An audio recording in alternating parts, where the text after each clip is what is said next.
I think it's safe to say that we're all getting pretty excited that we're almost at the end of the year now, because 2020 definitely was not kind to us. But even with the year being as bad as it was, Nintendo definitely didn't do anything to help. Throughout 2020, they made some pretty terrible business decisions and just bad decisions in general. And this video is going to be talking about the 10 things that Nintendo did that were just flat out terrible for 2020. These are in no particular order, but we're just discussing the 10 things that Nintendo did that were just not consumer friendly and just made us very unhappy in 2020. Before we get started, feel free to subscribe. It really helps out a lot, and only 15% of you guys that watch the videos are actually subscribed to the channel. So let's bump this number up. Let's get it up to about 20 to 25%.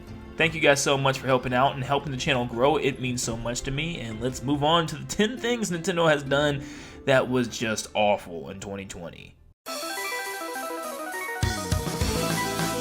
You knew this one was coming, but we're going to start the list with this one, of course. So obviously Smash Bros. Tournaments are a big deal for a lot of people, and the Smash community is getting bigger and bigger every day. And with that said, it doesn't help when the Smash community falls apart because of Nintendo themselves, the ones who created the game in the first place. And if somehow you haven't been on the internet at all this year, Nintendo pretty much canceled and shut down one of the biggest Smash events of the year.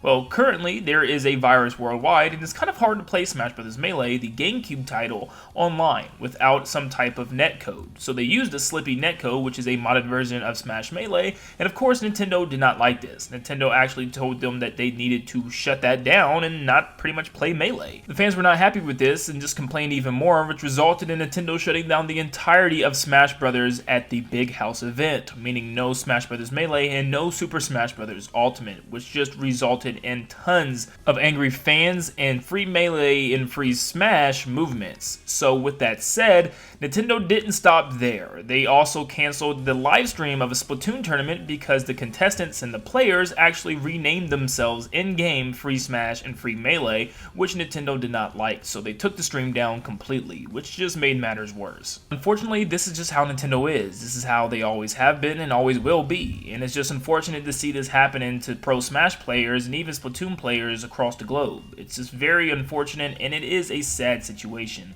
Obviously, fans have been making their voice heard all the way through social media and even on Nintendo's own direct presentations in the comments. So keep on spamming free Melee. It helps to get Nintendo's attention because they definitely see it. Who doesn't love a good Nintendo Direct? There's something so exciting about getting prepared a couple of days in advance and waiting for that upcoming Thursday. I cannot wait for that Nintendo Direct, and even being in school, sitting in class that entirety of the day just to get home and prepare to watch this thing was always one of the most exciting moments for me. And to have that completely stripped away in 2020 was just completely mind-blowing. If you would have told me in advance that in 2020 we would have not a single general Nintendo Direct, I would think you were insane. But that's literally exactly what happened. It's been over a year, in fact, since we had a general Nintendo Direct from the company.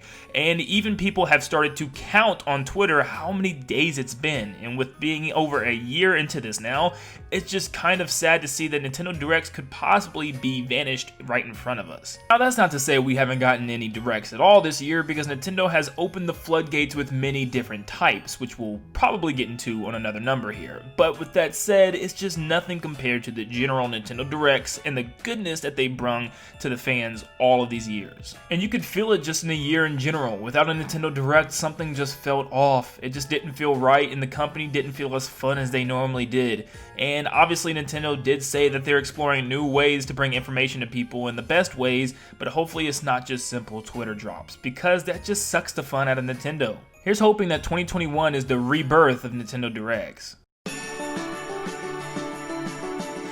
And on the same path of Directs, we talk about the Direct Partner Showcase. This thing was abysmal when it was first started off and projected amongst the audiences. This was terrible. So what the idea of this thing is that you're going to get rid of all the third-party announcements right here. That way, when a Nintendo Direct comes, you don't have tons of third-party announcements flooding up your bigger first-party ones. This is a brilliant idea and a perfect way to fix General Directs in the first place. But the problem is, this is just stupid when there's no General Direct anywhere nearby. When you're just having these every month with no brand new Nintendo news announced, it's just kind of bland.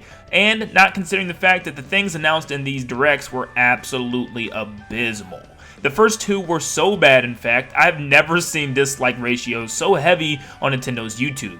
And people were just not happy. Partner Direct showcases were just not getting it done. It was just no new games, nothing big, and nothing exciting.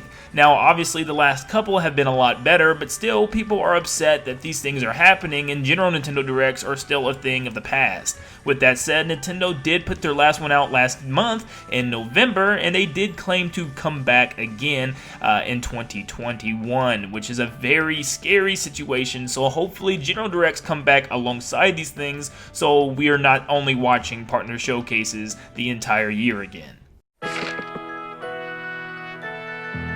Communication is key, especially for a company that sells products, and for Nintendo to be one of the biggest video game companies of all time, they need good communication. And especially in a year where things were just off the rails terrible, obviously you need communication. But Nintendo did not have good communication whatsoever at all. The marketing that they decided to go with in 2020 was just an awful choice. The way they got their game announcements and all their information out was via Twitter, and that was about it. They'd drop a trailer on YouTube and announce it on Twitter, and that was the only times you would receive anything. You didn't have time to hype yourself up or be excited for something that was going to be announced, but instead you just woke up one random morning and said, hey, here's a Paper Mario trailer for some weird reason. And this is another thing that ties into Directs. It just felt like there should have been Nintendo Directs, but Nintendo's marketing choices were just awful, and they didn't communicate well at all. There was a time period of about 4, almost 5 months where Nintendo didn't tell us anything, and the only thing they released was a free update for Mario Maker. And thank God Sakurai had our backs with Smash characters, because 2020 would have been abysmal without it. And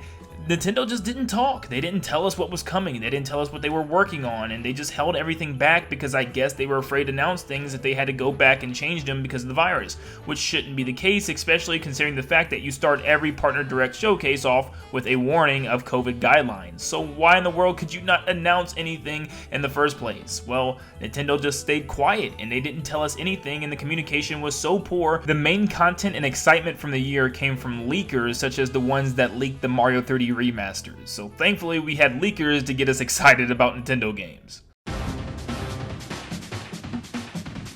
And of course, Nintendo's malice decides to spread out amongst other games as well, and of course some of that hit Sakurai. As you know, apparently Nintendo makes the choices for the rest of the DLC characters coming to Smash Ultimate. And to end Fighters Pass number 1, Nintendo decides to go with, what? A big third-party character? A big, huge first-party character that people wanted? Waluigi, Geno, Master Chief? Who is it?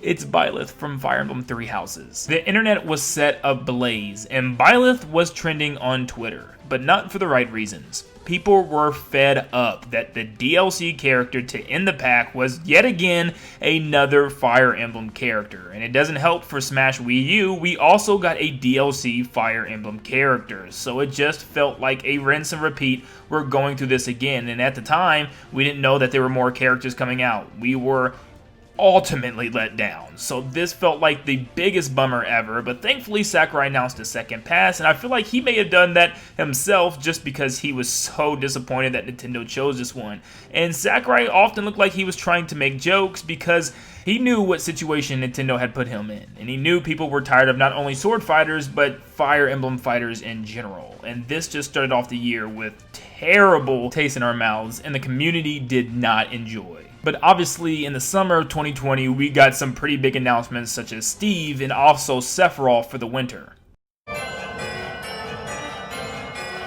Nintendo shutting down creators posting their own music is something that Nintendo has always dealt with. I mean, back in the past, I remember when I started this YouTube channel, it was almost impossible to post anything with any Nintendo music in it. Could you imagine a Nintendo channel with no music playing in the background, or at least no Nintendo music playing in the background? But Nintendo finally came out and allowed this, but they are taking down channels simply just posting their soundtracks for people to listen to. This is something that Nintendo channels have always done by posting music such as Gilva Sunner, and Brawl BRST, and Nintendo is starting to give cease and desist for YouTube channels that just simply post their music. And people are fed up by this, for good reason. If Nintendo has no way of us accessing their files of music, or even just accessing some video game music for videos or something, people are obviously going to do it for you, and it saves you time from having to make a whole website full of your music while people are already doing it for you, but instead you're shutting them down, which is absolutely absurd. And people are fed up, myself included with this one, pretty big, because it just makes no sense. Nintendo music is some of the greatest music I've ever loved to listen to. Every song and every game has a different flow, and they're just great pieces of music to listen to when I'm studying or when I'm doing extra tasks in the background, and it might be a thing of the past if Nintendo keeps shutting down these YouTubers. Tight controls are an important necessity for video games, especially when it's tight platforming or maybe a battle against somebody else online, and every action you put in is very important to the outcome of the game. And it really is a bummer that your hardware won't allow you to do things that you should be able to do. Yes, I'm talking about the Joy-Con drift. Nintendo had released the Joy-Con since 2017, the release of the console, and ever since then there's been Joy-Con drift, which means the left stick is slightly moving so that the character continues to move on. I don't know if this happens with the right stick with the camera for a lot of people, but for almost everybody I've seen, and myself included, it's been the left stick, which slightly moves your character in a direction, and it happened to at least 3 of my own Joy-Con. But Nintendo had come out multiple times this year and actually stating that there is no Joy-Con drift, that it is not real, and that we are lying. Now, to be honest, in present times, Doug Bowser had just recently come out and admitted that there was a problem, and they are offering free fixes to these Joy-Cons if you send them in. But the thing is, you have to send in your controller, and if you don't have an extra one, then you're kind of out of luck for a while, because it's going to take probably 2 to 3 weeks for them to fix it and ship it back, and especially if you're using a Switch Lite, which the Joy-Con don't come off, and I've seen people with drift on these things, and they'll have to ship in their entire unit, and they don't have a Switch for multiple weeks as they wait for it to get fixed. That is absolutely insane to me, and if people consider that not a problem, then I don't know what a problem is. March 31st is probably going to be an ordinary day for a lot of people, but for Mario, it's going to be his death. Because on March 31st, it is the end of the first quarter of 2021, which also marks the end of Mario 3D All-Stars. Yes, the game will be pulled from shelves, and I guess no longer sold past this date. Why? I don't know. Lots of people don't know, and it just seems like a scheme for Nintendo to make more money, but Nintendo actually comes out and claims that it's for the significance of the anniversary itself. It's a way for them to absolutely celebrate Mario and give it some type of special incentive for the anniversary, which just is stupid. And lots of other things that came out for Mario is also under this. For instance, the Game & Watch Mario game is also, once again, under the March 31st deadline. And so is Fire Emblem, the NES localization of the classic game, is also sitting under that March 31st deadline. And it's just stupid. Fans don't like this, and, you know, let's be honest, most Mario fans will probably already have this by now, but it's just kind of weird that they have a release date for these things, and fans didn't like it. It was just an absolute terrible marketing decision and just a bad business decision in general, and there just should be no reason for a release date timing for a video game in 2021. This just seems like that's something of the past, and it's something that just should not happen anymore. One of the multiple shadow drops this year was Paper Mario The Origami King, and people were really hoping before watching the trailer that this would be the game that resulted in Paper Mario going back to the iconic formula of the turn-based combat strategy that it used to be. And of course it wasn't. It was the third type of sticker star color splash style of game called Origami King, and people didn't really take too fondly of the game at first, but ultimately people decided to really start liking the game. It wasn't anything incredible like 64 or the Thousand Year Door, but it was something definitely in the right direction. But all was kind of okay until Nintendo had an interview about Paper Mario itself, and the creators said that they could not change any type of NCP in the game. The only thing they could do to Toads was make them multiple different colors and maybe throw some clothes on them, but they could not be different genders, they couldn't be different ages, they couldn't have new enemies, and they had to stick with everything that was already canon and already made in the Mario universe, which meant they couldn't come up with any new original ideas. Now, we don't know if this is a rule in place by Nintendo or by Miyamoto or whoever, and it's kind of hard to tell at this moment, but it seems like they are very, very strict with this Paper Mario formula, and we may never see a change. People thought this was absolutely insane that they decided to just come out flat out say that there was nothing they could do with Paper Mario Original anymore, and everything that we would get in the future would be basic Paper Mario ideas. This was very hurtful to the fans, and I don't even know where the future is going to go from here. So hopefully they stop this craziness and just give us some creativity, for crying out loud. It's Paper Mario. It's literally a game about creativity. And coming in at number 1, the last thing we have to talk about today is the Mario 3D Remastered ports. Yes, these things were probably the most anticipated of the year, but probably the most disappointing when they released. The ideas of what we could have had were so extremely huge on the internet. I mean, I covered videos, SwitchStop covered videos, everybody on YouTube covered videos over this rumor and this leak because we knew it was going to be true, but we just didn't know in what form it was going to take. And honestly, I'm kind of fine with Super Mario Sunshine and Super Mario Galaxy, as they look probably the best that they can possibly look. But Super Mario 64 was probably the biggest letdown of the year. In dock mode or even in handheld, it only ran at 960 x 720 pixels, which means you always had 2 giant black bars on the left and right sides of the screen, even in handheld, which made the small screen even smaller. And meanwhile, games like Super Mario Sunshine didn't even run at 60 frames per second. So the absolute bottom of the barrel ideas and concepts weren't even fully flushed out on this game. And not only that, but fans were mad that the only thing that they did to celebrate this anniversary was give us some soundtracks in the games. No artwork, no extra dev information, nothing else. And they left out one of the biggest games of all time, being Mario Galaxy 2, the sequel to Mario Galaxy. So what in the world was going on with this? This just seemed like a mess from the very beginning and a way for Nintendo to make a quick buck, because obviously it sold extreme amounts of sales from the very beginning. But even with that said, fans are very, very mad at the way Nintendo handled these ports. But with Nintendo having as bad of a year as they did, there's still potential for the future, and there's still some good things that Nintendo did this year. So if you have any ideas of some good things Nintendo had done, we will make a list of 10 things that Nintendo did right for 2020. So put your comments down below, and once again, subscribe if you guys enjoyed today's video and like it. It helps the video grow and it helps me out so much. But thank you guys so much for tuning in, and like always, I will see you on the next one. See you guys.